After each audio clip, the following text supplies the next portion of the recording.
नमस्कार दोस्तों, आप सभी का pro books readers YouTube channel पर स्वागत है। दोस्तों, आज के इस समरी के जरिए मैं आपके साथ नॉर्मन विसेंट पील द्वारा लिखी हुई सकारात्मक सोच की अद्भुत शक्ति किताब की समरी को हिंदी में शेयर करने वाला हूं। दोस्तों, यह किताब उनकी best seller book the power of positive thinking book का सेकंड पार्ट, और इस किताब में the power of positive thinking book को पढ़कर जिन जिन लोगों ने सफलता हासिल की हुई है, उनकी सच्ची कहानियों के साथ ही जीवन को रूपांतरित कर देने वाले लाइफ लेसन्स भी दिए हुए हैं। दोस्तों, क्या आप उन सच्ची कहानियों को और जीवन को रूपांतरित कर देने वाले लाइफ लेसन्स को सुनना चाहते हैं? तो आज के इस वीडियो को अंत तक जरूर सुनें। अगर आप इस वीडियो को अंत तक सुनेंगे तो आपको बहुत कुछ नया सीखने को मिलने वाला है। तो चलिए शुरुआत। दोस्तों, सकारात्मक सोच की अद्भुत शक्ति किताब को पूरा पढ़ने के बाद इस किताब से मुझे जो कुछ भी सीखने को मिला है उसे आज मैं आपके साथ शेयर करने वाला हूँ। तो बिना समय को गवाए चलिए शुरुआत करते हैं। सकारात्मक सोच हमेशा कामयाब होती है। दोस्तों, इस किताब के पहले अध्याय से मैंने यह सीखा है कि सकारात्मक सोच हमेशा कामयाब होती है और हमारे साथ जो कुछ भी होता है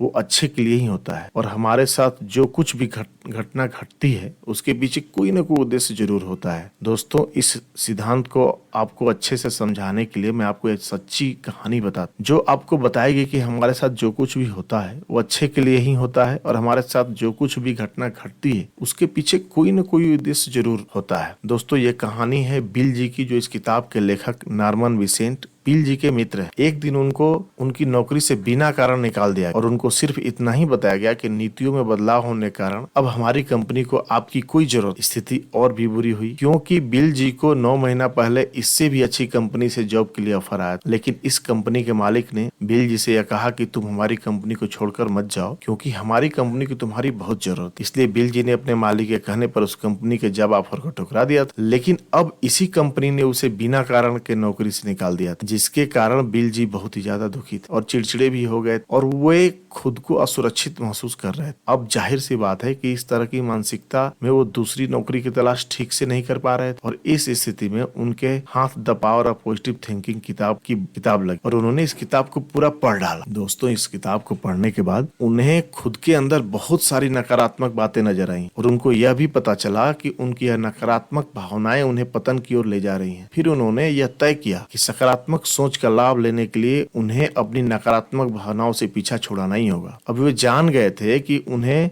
कौन काम शुरू करना है और वे अपने विचारों को बदलने के लिए काम में पूरी तरह से जुट गए। फिर उन्होंने अपने दिमाग से नकारात्मक विचारों को बाहर निकाला और उसकी जगह पर सकारात्मक विचार स्थापित। फिर उन्हें भगवान से कहा कि मुझे विश्वास है कि मेरी जिंदगी के बारे में कोई न कोई योजना जरूर होगी और मुझे नौकरी से निकाले जाने के पीछे कोई न कोई उद्देश्य जरूर होगा। इसलिए मैं अपनी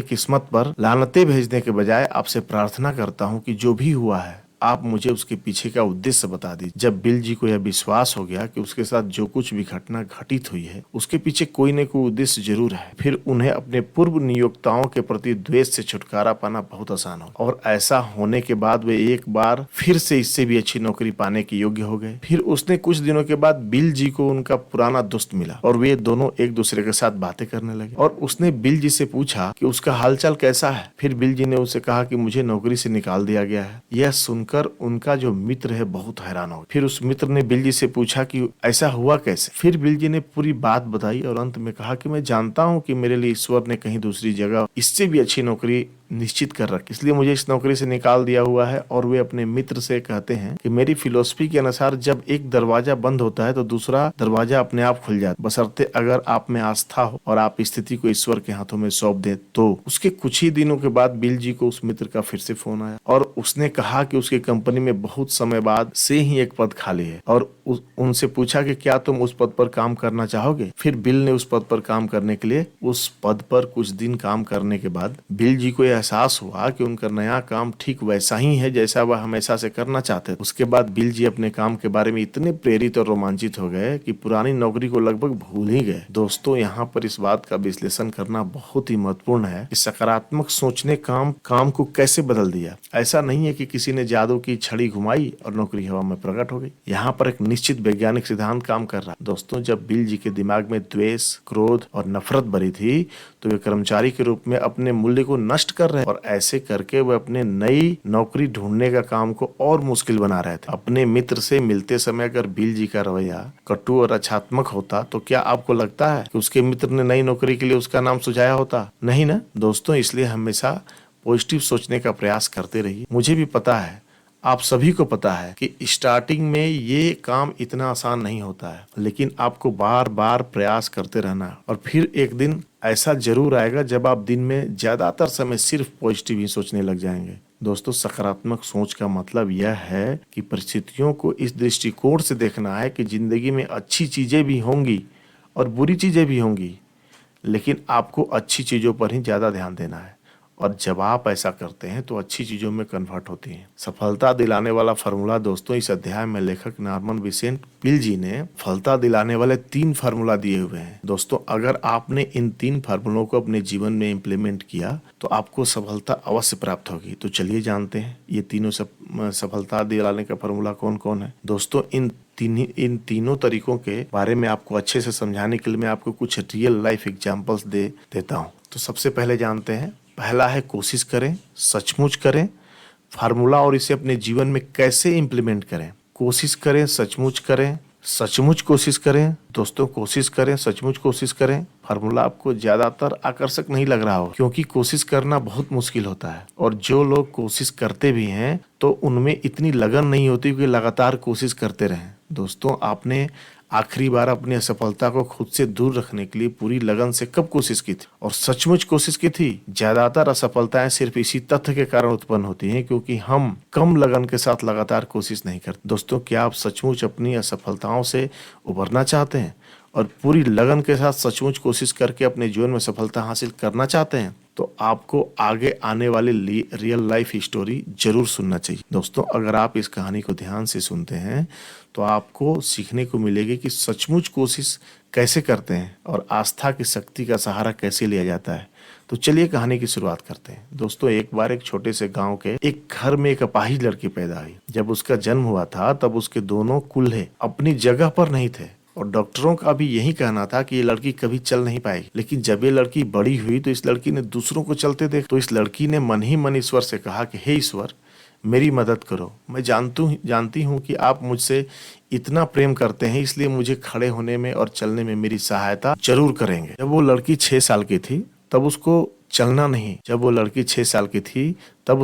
नहीं आता, जिसके कारण वो बहुत निराश रहते थे। बहरहाल एक दिन उस लड़की ने 2 कुर्सियों के बीच खड़े होने की कोशिश की और गिर गई, लेकिन फिर भी उसने कोशिश करना नहीं छोड़ा और लगातार कोशिश करते रहे। वो लड़की हर दिन ईश्वर से बातें करती रहती थी और बार बार प्रयास करती रहती थी, जिसके कारण हुआ यूं कि वो एक दिन कुछ सेकंड के लिए खड़ी रही। तब वो लड़की बता नहीं सकती कि वो अपने पैरों पर जब खड़ी हुई थी तब उसको कितनी ज्यादा खुशी हुई और इस खुशी में उसने अपनी मम्मी पापा को चीख कर बुलाया। उसको अब यह विश्वास हो गया था कि अब खड़ी होकर चल सकती। उसके बाद वो दोबारा से नीचे गिर गई। फिर उसकी माँ ने उसको झाड़ू का एक सिरा पकड़ा दिया और दूसरा सिरा खुद थाम कर बोली, 1 कदम आगे बढ़ाओ, फिर कोशिश करो, सचमुच कोशिश करो, कदम आगे बढ़ाओ, कोशिश करो, सचमुच कोशिश करो, सचमुच सोचो, विश्वास करो और सचमुच विश्वास। दूसरा कदम आगे बढ़ाओ, इसी तरह आगे कदम बढ़ाती जाओ। इसी तरह एक लड़की के मन में जो आस्था थी और ईश्वर के प्रति उसके मन को जो कृतज्ञता थी, उसके वजह से उसे चलने में बहुत मदद मिली। आखिरकार वो चलने लगी। हालांकि वो आड़ी तिरछी चलती थी, लेकिन इसके लिए भी वो ईश्वर के प्रति बहुत कृतज्ञ थी। उसके बहुत सालों बाद एक एक्सीडेंट में उसका बायां घुटना टूट गया और उसके अस्पताल में उसके पैरों के एक्सरे लिए गए। इसके बाद डॉक्टर ने उसके पास आकर पूछा कि आपके कुल्हों में जोड़ है ही नहीं, आप खड़ी कैसे होती हैं और आप चल कैसे लेते? फिर उस महिला ने कहा कि ईश्वर मेरा डॉक्टर है और मुझे उस पर पूरा भरोसा, जिसके कारण मैं चल फिर ले। फिर डॉक्टर ने कहा कि दुर्घटना और घुटने की चोट और बुढ़ापे के कारण शायद आप अब दोबारा नहीं चल पाएंगे। लेकिन ईश्वर ने इस महिला को फिर से मदद की और वो महिला अपने बुढ़ापे में भी चलने लगी। अब ये महिला नौकरी भी करती है, उसके साथ साथ अपने 4 बच्चों की देखभाल भी करती है। दोस्तों, उसने 17 साल तक घुटने पर बैठकर फर्श साफ करती हुई और वो अपनी जिंदगी में कभी भी बीमार नहीं, क्योंकि यह महिला जानती थी कि सचमुच कोशिश करना क्या होता है। और इसके साथ ही वो हर दिन ईश्वर से उस पर भरोसा रखकर बार बार प्रयास करती रहती थी। और उसको अपना माँ के द्वारा दी गई सलाह, जो यह कहती है कि 1 कदम आगे बढ़ाओ, फिर दूसरा कदम आगे बढ़ाओ और इसी तरह आगे कदम बढ़ाती जाओ और दोस्तों यही कोशिश करने का असली मतलब है। अगर आप इस महिला की तरह सचमुच कोशिश करते रहेंगे तो आपको भी इस महिला की तरह सफलता अवश्य मिलेगी। सोचें, सचमुच सोचें दोस्तों। असफलता के जाल से बाहर निकलने का दूसरा फॉर्मूला है सोचना, सचमुच सोचना, यानी कि सकारात्मक रूप से सोचना। मुझे विश्वास है कि सकारात्मक विचार की शक्ति इतनी महान है कि आप इस तरह सोचकर कभी भी असफलता से उबर सकते। इस फार्मूला को आपको अच्छे से समझाने के लिए मैं आपको एक रियल लाइफ एग्जांपल देता हूँ जो आपको सिखाएगा कि सकारात्मक रूप से कैसे सोचा जाता। तो फिर चलिए जानते हैं। तो एक 14 साल का लड़का था जिसने अखबार में एक ऐड देखा। उस विज्ञापन में उसकी उम्र के लड़के के लिए नौकरी का जिक्र। अगली सुबह ऑफिस में पहुंचने पर उसने देखा कि वहां पर 20 लड़के पहले से ही खड़े हुए। फिर वो लड़का थोड़ा निराश हो, लेकिन उस लड़के में स्थिति का सामना करने की योग्यता थी। उसने सोचा और अपने दिमाग का इस्तेमाल किया। देखिए, इंसान का दिमाग सोचने वाली एक ऐसी अद्भुत मशीन है जिसे ईश्वर ने इस तरह बनाया है कि उसका इस्तेमाल करके इंसान अपनी समस्याओं को सुलझा सकता है। दोस्तों, उस लड़के की मानसिकता नकारात्मक नहीं थी। वह सोच सकता था और सचमुच सोच सकता था। इसलिए उसके दिमाग में विचार आया, अच्छी तरह